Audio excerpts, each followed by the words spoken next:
pocket that day, and she came and ripped the shower curtain off my face, which I was like suffocating while seizing. So my mom saved my life that day.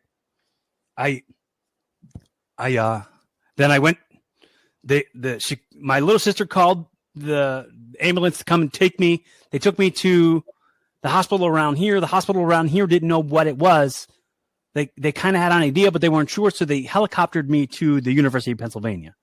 Oh, so I got helicoptered to the University of Pennsylvania, where they said they found out it was an AVM, and I had never heard of that before. Neither had my mom. Neither had my Aunt Tugger, who's a nurse.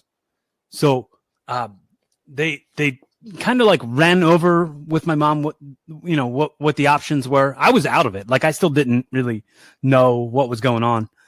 And they ran over my mom, like, what the options were. And some nurse came in and was like, listen, it's probably better that like we take a little bit of a break and let the swelling go down. Just wait a couple weeks and then do the craniotomy, which the two options were the craniotomy and the gamma radiation. The gamma radiation would have took a lot more recovery time, and I probably would have never been able to wrestle again. That's what she told my mom. And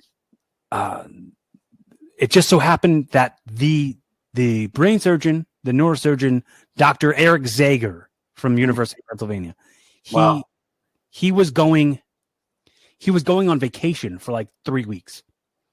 And he came in and he told me about what the surgery was, and I was still a little loopy, and on top of that, very arrogant, like I said. So I was like, so you mean to tell me I can't lift weights? You're going to cut my hair and I can't wrestle? Just don't do it. Just don't even do it. Just let me just go back to my regular life. And and he was like, if I don't do it, you'll be dead by 34. And I was like, all right, well, I guess do it then. I guess do it then. And then we made the appointment for the 29th. So from the 4th to the 29th of August in 2011, I was sort of facing the fact that, like, maybe I'd never wrestle again. Maybe I wouldn't make it through this surgery. So I had that 3 weeks there to sort of research and see other people, like what their stories have been through getting these neurosurgeries. And a lot of people like were changed. And I was afraid that like I might not ever be like the same again, because some people would lose their eyesight. Some people would lose their hearing. Some people couldn't walk or talk, any of that stuff. And I was like, I mean, I can't get too bogged down on the fear. I got to just look forward to the other side of this. So I just kept going, like, I can't wait to return to wrestling. I can't wait to return to all the things that I'm allowed to do. And when I do, it's going to be an entirely new standard for me. I'm going to have a new standard for myself. What I would say, I said this on the gurney. I said, I'm going to be a new standard. No longer will I wrestle matches I don't want to wrestle. No longer will I wrestle for promotions I don't want to work for, taking paydays I don't want to take. Like, unless it's this much money, I'm not taking it.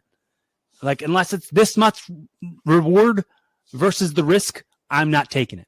So I said that on the hospital bed. And then when I came back to wrestling, I called myself the new standard Corey Castle, because that was a shoot. That was real life for me. That was exactly what happened. So what happened, fast forward a little bit. I've told the story a million times, but I know your listeners need to hear. No, we need to hear that. I did not know. So when they wheeled me into the OR, and I was admitted, the nurse said, "Have you prepared yourself to be here for 30 days?" And I was like, "No." And why do I need to be here for 30 days? And she said, "Well, we may have to teach you to read and write and walk and talk all over again." Oh my God. And I didn't even react to it in a scared way. I went, I'll be home in a week. I just said, I'll be home in a week.